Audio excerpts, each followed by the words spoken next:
बच्चों को मोबाइल देना आजकल की ज़रूरत बन गई है और अगर आपने दिया हुआ है तो ये 10 सेकंड लगाकर एक सेटिंग है जो आपने एक्टिवेट करनी है। वो कहते हैं ना, एहतियात इलाज से ज़्यादा बेहतर होती है। तो सिंपली ये सेटिंग करनी है। ये सेटिंग मैं आपको एंड्रॉयड और आईफोन दोनों के लिए बताऊंगा और वो भी इसी वीडियो में। ये बड़ी इंपॉर्टेंट वीडियो, तो सेव कर लें और अपने जानने वालों के साथ शेयर भी करें। आइए सबसे पहले एंड्रॉयड की सेटिंग देखते हैं।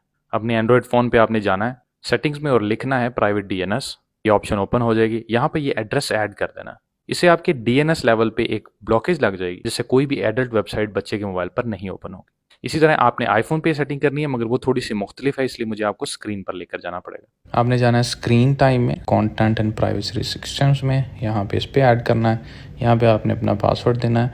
ये पासवर्ड आपके लॉक स्क्रीन पासवर्ड से मुख्तलिफ होगा, तो पेरेंट्स ये सिर्फ अपने पास रख सकते हैं। उसके बाद में जैसा कि आप देख सकते हैं कि वेब कंटेंट में आप अनरिस्ट्रिक्टेड कर सकते हैं और लिमिट एडल्ट वेबसाइट्स कर सकते हैं। तमाम एडल्ट वेबसाइट्स लिमिट हो जाएंगी। इसके अलावा आप डिफरेंट ऑप्शंस यहाँ पे ट्राई कर सकते हैं। फॉर एग्जांपल आप मूवीज़ जो हैं वो भी सिर्फ और सिर्फ पीजी पेरेंटल गाइड वाली मूवीज़ दिखा सकते हैं या जी ग्रेड, जो भी आप करना चाहते हैं। इसी तरह ही बुक्स भी, एप्लीकेशन भी आपको सिर्फ वही अलाउड होंगी बच्चों को जो सिर्फ 4 साल के बच्चों के लिए या 9 साल के बच्चों के लिए।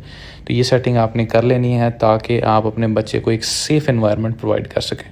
फॉलो करते रहें इस तरह की कमाल वीडियोस के लिए।